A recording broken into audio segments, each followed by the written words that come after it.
இயேசுவுக்கே புகழ். இன்று நம்முடைய தியானத்தின் 8வது நாள்.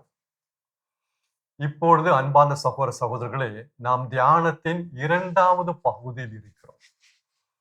குறிப்பாக இந்த பகுதியில் நாம் எதை பற்றி தியானித்து வருகிறோம் என்றால், கிறிஸ்துவ வாழ்வு ஒரு ஓட்ட பந்தயத்திற்கு நாம் ஒப்பிட்டு, இந்த ஓட்ட பந்தயத்தில் நாம் எவ்வாறு மன உறுதியோடு ஓட முடியும் என்பதை குறித்து நாம் தியானித்து வருகிறோம்.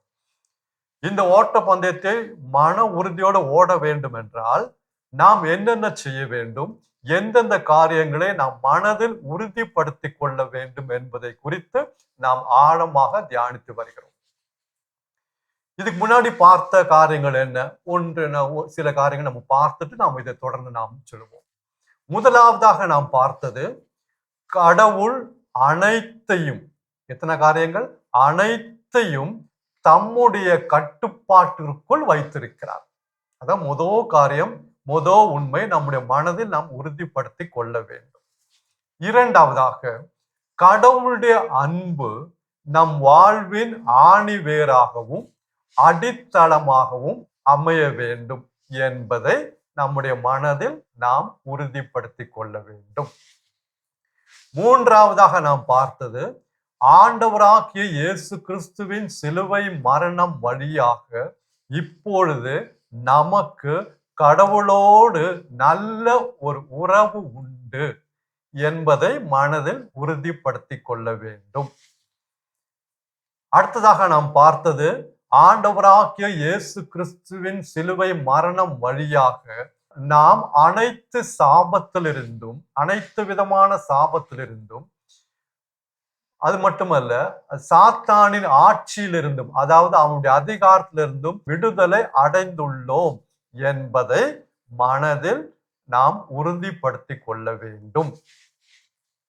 அதற்கு அடுத்ததாக நாம் பார்த்தது, சாவை வென்றவராய் ஆண்டவராகிய இயேசு கிறிஸ்து வல்லமையோடு உயிர்த்தெழுந்தார். சாவின் மீது வெற்றி கொண்டவராய் இயேசு கிறிஸ்து வல்லமையோடு உயிர்த்தெழுந்தார் என்பதை நாம் மனதில் உறுதிப்படுத்தி கொள்ள வேண்டும். இவை அனைத்தும் நாம் கடந்த நாட்களில் நாம் பார்த்தோம். இன்றைக்கு நாம் பார்க்க போவது அடுத்த உண்மை, அடுத்த காரியம். அதாவது, ஆண்டவராகிய இயேசு கிறிஸ்துவின் சிலுவை மரணம் உயிர்ப்பின் வழியாக நான் கடவுளுடைய அன்பு மகனாக அல்லது அன்பு மகளாக மறுபடியும் பிறந்துள்ளேன். மீண்டும் கூறுகிறேன், ஆண்டவராகிய இயேசு கிறிஸ்துவின் சிலுவை மரணம் உயிர்ப்பின் வழியாக நான் கடவுளின் அன்பு மகனாக அல்லது அன்பு மகளாக மறுபடியும் பிறந்துள்ளேன் என்பதை என்னுடைய மனதில் ஆழமாக நாம் பதித்து கொள்ள வேண்டும் அல்லது உறுதிப்படுத்தி கொள்ள வேண்டும். இது எவ்வளவு பெரிய பாக்கியங்க! கடவுளையே அப்பா தந்தா என்று அழைக்கக்கூடிய ஒரு பாக்கியம், இதை விட பெரிய ஒரு ஆசீர்வாதம் இந்த உலகத்துல கிடையாதுங்க. இதை விட பெரிய ஒரு பதவி, கடவுளுடைய அன்பு மகனாக இருப்பது, கடவுளுடைய அன்பு மகளாக இருப்பது, இதை விட மேலான பதவி ஏதாவது இருக்கா? நீங்க சொல்லுங்க. இந்த பூமியில இதை விட மேலான ஒரு பதவி இருக்கா? விண்ணையும் மண்ணையும் படைத்த சகல வல்லமை உள்ள கடவுள் எனக்கு அப்பாவாக இருக்கிறார், தந்தையாக இருக்கிறார். இதை இந்த மாபெரும் உண்மை வெளிப்படுத்த தாங்க ஆண்டவராக இயேசு கிறிஸ்து இந்த பூமிக்கு வர மனிதனாக பிறக்க ஒரு காரணம். சிலுவையில் மரிக்க மட்டுமல்ல, நம்முடைய பாவத்திற்காக அவர் பரிகாரம் செய்ய மட்டுமல்ல, கடவுள் உண்மையிலே யார்ப்பா, உங்களுடைய தந்தை, நீ அவரை அப்பா என்று அழைக்கக்கூடிய உரிமை உனக்கு இருக்கு அந்த மாபெரும் உண்மையை நமக்கு வெளிப்படுத்தி தந்தார். ஆண்டவராக இயேசு கிறிஸ்து இந்த உலகத்துல வாழ்ந்த பொழுது, அந்த 33 ஆண்டுகள் வாழ்ந்த பொழுது, அவர் கடவுளை அப்பா தந்தா என்று அழைத்த போது யூதர்களுக்கு கோபம் வந்து விட்டது. இயேசு கடவுளை அப்பா என்று அழைத்தார். யூதர்களுக்கு கோபம். கல்லை எடுத்து அவரை கொலை செய்ய அவர்கள் முயற்சி பண்ணார்கள். கல்லை எடுத்து அவரை கொலை செய்ய அவர்கள் முயற்சி பண்ணார்கள். யோவான் நற்செய்தி 5ஆம் அதிகாரத்தை அதை வாசிக்கிறோம். யோவான் நற்செய்தி 5ஆம் அதிகாரத்தை அந்த சம்பவத்தை வாசிக்கிறோம். அவர்களால் ஏற்றுக்கொள்ள முடியும். எப்படி இவர் கடவுளை அப்பான்னு கூப்பிடலாம்? ஏன் ஆபிரகாமின் கடவுளின் கூப்பிடு, இல்ல ஈசாக்கின் கடவுளின் கூப்பிடு, இல்ல யாக்கோபின் கடவுளின்னு சொல்லு. எப்படி கடவுள் அப்பான்னு சொல்லலாம்? இல்ல எங்கள் மூதாதையரின் கடவுளாகிய ஆண்டவரின்னு சொல்லு. அதை விட்டுட்டு எப்படி கடவுளை அப்பான்னு சொல்லலாம்? அன்பானவர்களே, இன்றைக்கு நம்ம இதெல்லாம் பண்ணிட்டு இருக்கோம். ஆபிரகாமின் கடவுளே ஸ்தோத்திரம், ஈசாக்கின் கடவுளே ஸ்தோத்திரம், யாக்கோபின் கடவுளே ஸ்தோத்திரம். அன்பானவர்களே, அது ஒரு காலகட்டம். கடவுள் அப்படி நம்ம வழி நடத்தினார், சொல்லிக் கொடுத்தார். இப்பொழுது ஆண்டவராகிய இயேசு கிறிஸ்துவின் சிலுவையும் மரணம் உயிர்ப்பின் வழியாக கடவுளை நாம் எப்படி பார்க்க வேண்டும்? தந்தா என்று பார்க்க வேண்டும், தந்தா என்று அழைக்க வேண்டும். என்ன காரணம்? சும்மா கூப்பிடுறது கிடையாது. ஏன்னா நான் அவருடைய மகனா பிறந்துட்டேன்ல, நான் அவருடைய மகளா பிறந்துட்டேன்ல. இப்படி மகனா பிறந்து நான் இன்னும் கடவுளே இல்ல ஆபிரகாம் கடவுளேன்னு கூப்பிட்ட என்னங்க அர்த்தம்? இப்போ பூமியில நான் என்னுடைய அப்பாவை நான் அப்பான்னு கூப்பிடுறேன். ஆனா பக்கத்து வீட்டுக்காரர் எங்க அப்பாவை எப்படி கூப்பிடுவாரு? ஐயா அப்படின்னு கூப்பிடுவாரு. இல்ல சார், எங்களுக்கு உதவி செய்யுங்க சார், ஐயா எங்களுக்கு உதவி செய்யுங்க அப்படின்னு கூப்பிடுவாங்க, சொல்லுவாங்க. நான் உரிமையோட அப்பான்னு கூப்பிடுவேன். இதற்கும் அதற்கும் எவ்வளவு வித்தியாசங்க, எவ்வளவு வித்தியாசம். கடவுளை கடவுள் என்று சொல்வதும் அப்பா என்று சொல்வது எவ்வளவு வித்தியாசம். இயேசு கிறிஸ்து, ஆண்டவராக இயேசு கிறிஸ்து இந்த பூமியில் வாழ்ந்த பொழுது கடவுளை அப்பா தந்தா என்று தான் அழைத்தார். அவருடைய வாழ்க்கை முழுவதும் பாருங்க, பைபிள்ல அவர் பேசின, அவர் சொன்ன முதல் வார்த்தைகள் என்ன? பைபிள்ல ஆண்டவராக இயேசு கிறிஸ்து சொன்ன முதல் வார்த்தைகள், என் தந்தையின் அலுவலில் ஈடுபட்டிருக்க வேண்டும் என்பது உங்களுக்கு தெரியாதா? என் தந்தை, என் தந்தையின் அலுவலில் ஈடுபட்டிருக்க வேண்டும் என்பது உங்களுக்கு தெரியாது. தந்தை சொன்ன முதல் வார்த்தை தான். அதே மாதிரி இந்த உலகத்தை விட்டு போகும்பொழுது அவர் சிலுவையில் உயிரை விடுவதற்கு முன்பாக கடைசியாக அவர் சொன்னது என்ன? தந்தையே, தந்தையே, உமது கையில் என் ஆவியை ஒப்படைக்கிறேன். அதை சொல்லித்தாங்க உயிரை விட்டார். தொடக்கத்திலும் தந்தை, கடைசியிலும் தந்தை, இடையில எப்பவுமே தந்தை தந்தை தந்தை தந்தை. அவருக்கு வேற ஒண்ணுமே இல்லை. இப்படித்தாங்க அவர் வாழ்ந்தாரு. கிறிஸ்து வாழ்ந்த வாழ்வு கிறிஸ்துவ வாழ்வு. கிறிஸ்து வாழ்ந்த வாழ்வு கிறிஸ்துவ வாழ்வு. அப்போ கடவுளை நான் தப்புன்னு சொல்ல. ஏங்க நமக்கு எவ்வளவு பெரிய ஒரு ஆசீர்வாதம் கிடைச்சிட்டு அதை ஏங்க நாங்க இழக்க வேண்டும்? எவ்வளவு பெரிய பதவி கடவுள் நமக்கு கொடுத்திருக்காரு. அந்த உரிமையோட நம்ம கூப்பிடலாங்க, அப்பா தந்தா என்று கூப்பிடலாம். ஆனா தந்தாய் அப்பான்னு கூப்பிடும் போது எவ்வளவு ஒரு தைரியம் தெரியுமா? எவ்வளவு ஒரு உற்சாகம் தெரியுமா?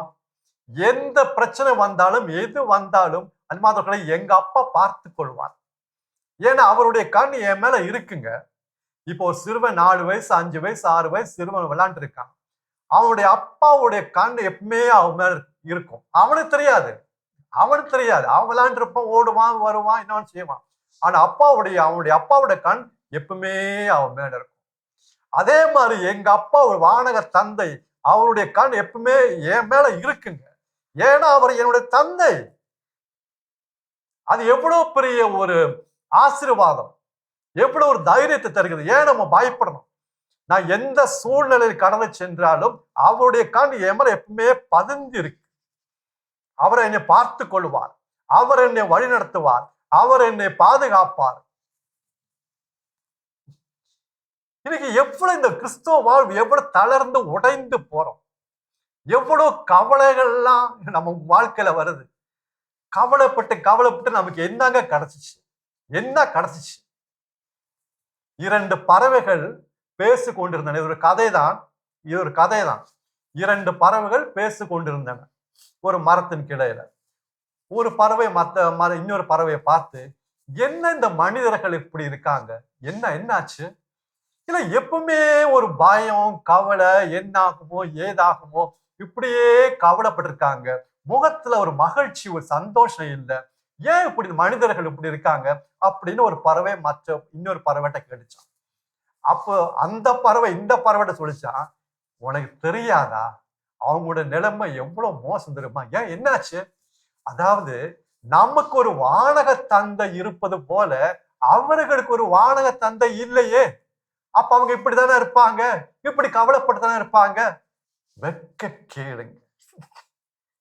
இயேசு சொன்னார், வானத்து பறவைகளை பாருங்கள், அவை ஒன்றும் விதைப்பது கிடையாது, அறுப்பது கிடையாது, களஞ்சியத்தில் சேர்த்து வைப்பது கிடையாது. இருப்பினும் வானக தந்தை அவர்களுக்கு உணவு அளிப்பதில்லையா? அவற்றை விட எவ்வளவு மேலானவர்கள் நீங்கள். அந்த பறவைகளை விட எவ்வளவு மேலானவர்கள் நீங்க. நீங்க பிள்ளைங்க, சொந்த பிள்ளைங்க. வான தூதர்கள் கூட இந்த பதவி கிடைக்கல. வான தூதர்கள் கூட கடவுளை அப்பான்னு கூப்பிட முடியாது, கடவுளேன்னு கூப்பிடலாம், ஆனா அப்பான்னு கூப்பிட முடியாது. அந்த பதவி அவங்களுக்கு கிடையாது. நாம் இறந்த பிறகு நிறைய பேர் சொல்றாங்க, நாம் இறந்த பிறகு வான தூதர்களின் கூட்டத்தில் போய் சேருவோம். ஏன் வான தூதரின் கூட்டத்தில் போய் சேரணும்? அவங்க பிள்ளைங்க கிடையாதுங்க. அவங்க வந்து பணியாளர்கள். கடவுளுக்கும் நமக்கும் அவர்கள் உற்சாகமாக பணி செய்கிறார்கள். நாம் அதை மதிக்க வேண்டும். அதில் அவர்கள் மகிழ்ச்சி கொள்கிறார்கள் அந்த பணி செய்வது. அவங்க கடவுளுடைய மக்கள் கிடையாது, பிள்ளைங்க கிடையாது, பணியாளர்கள். அதை அவர்களை மதிக்க வேண்டும். அவர்கள் நம்மை பாதுகாக்கிறார்கள், பணி செய்கிறார்கள். நம்ம பிள்ளைங்க. நாம இந்த உலகத்தை விட்டு போகும்போது அவங்களுடைய கூட்டத்தை போய் சேர்றதுக்கு கிடையாது. நிறைய பேர் தான் சொல்றாங்க, இறந்த பிறகு வான தூதரின் கூட்டத்தில் போய் இல்ல, நாம அப்பாவோட மடியில போயிருக்கணும். பிள்ளைங்க. We are children of God, not servants of God. அன்பான சகோதர சகோதரிகளே, அந்த ஒரு உற்சாகம், அந்த ஒரு தைரியம் நமக்கு இருக்க வேண்டும். அது எவ்வளவு பெரிய ஒரு ஆறுதலை தருகிறது, அது எவ்வளவு பெரிய நம்பிக்கை தருகிறது. என்ன வேணா நம்முடைய வாழ்க்கையில வரட்டும், எங்க அப்பாவுடைய கண் என் மேல எப்பவுமே பதிஞ்சிருக்கும். நான் யாரும் தெரிஞ்சு, அவருடைய மகன், அன்பு மகன். அந்த பதவியை நம்ம வந்து மறக்க கூடாது.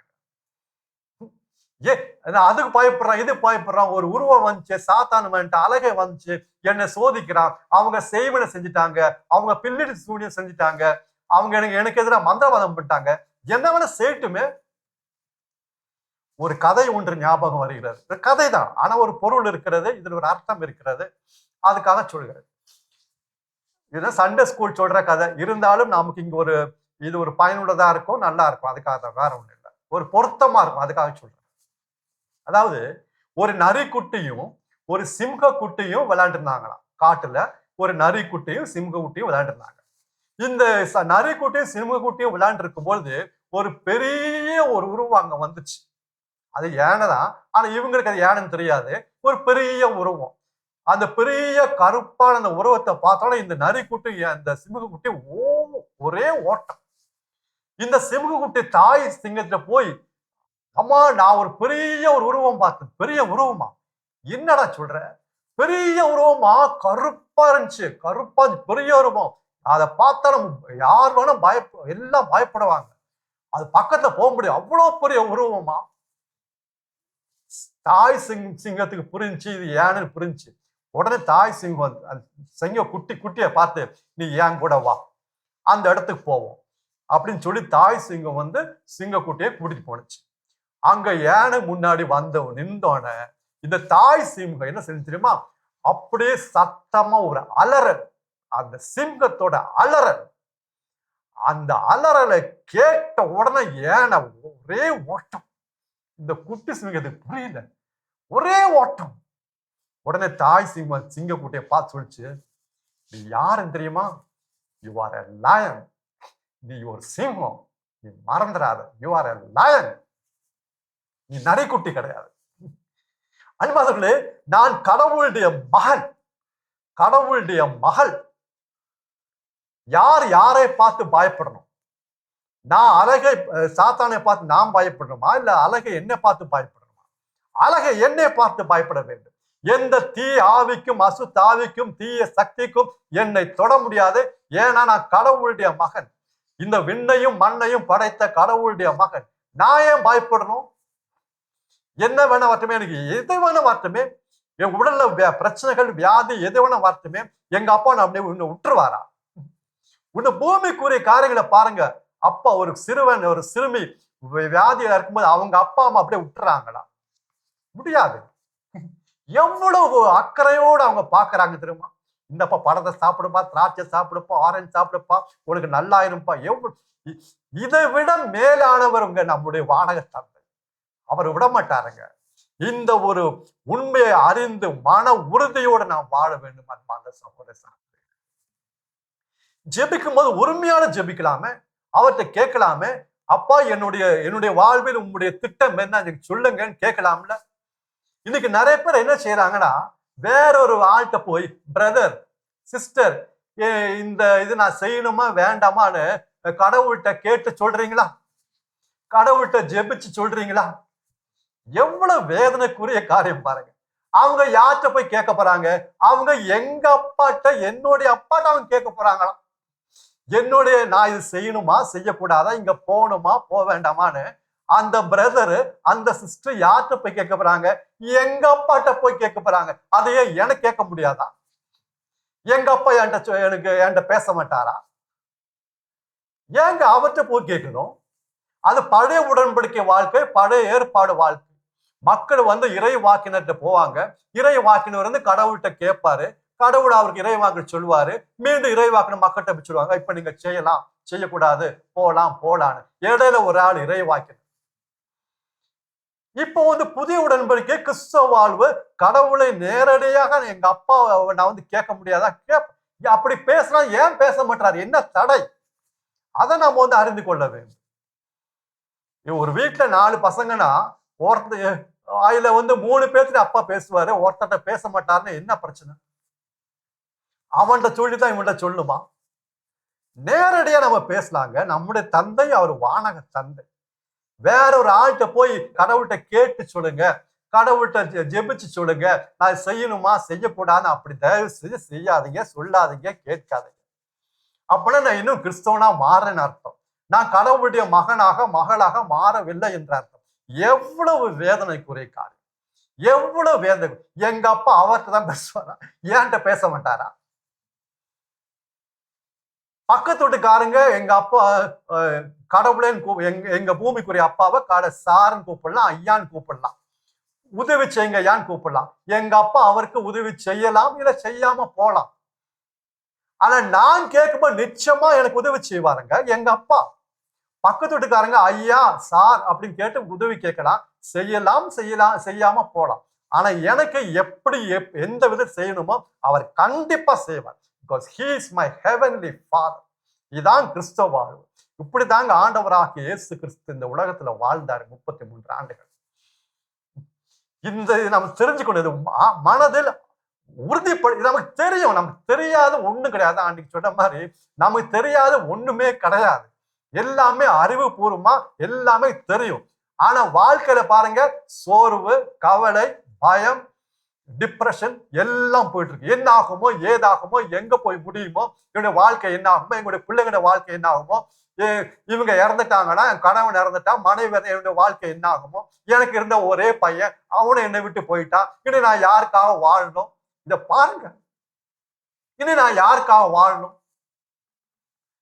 ஏங்க நம்ம வேற குடும்பத்தை சார்ந்தவர்கள், விண்ணக குடும்பம், வானக தந்தை, எனக்கு ஒரு அப்பா இருக்காரு.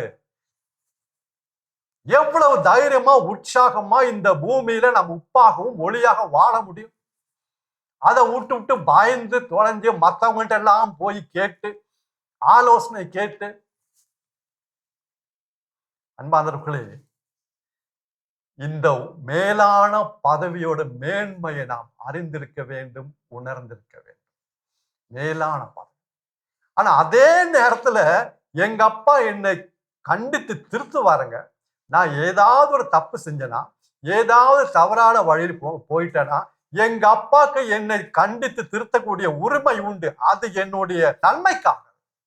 இப்போ ஒரு வாலிப பையன் மற்ற பையங்களோட சேர்ந்து, ஃப்ரெண்ட்ஸுங்களோட சேர்ந்து ஒரு மரத்துக்கடையில உட்கார்ந்துட்டு சீட்டு விளையாண்டு இருக்காங்க.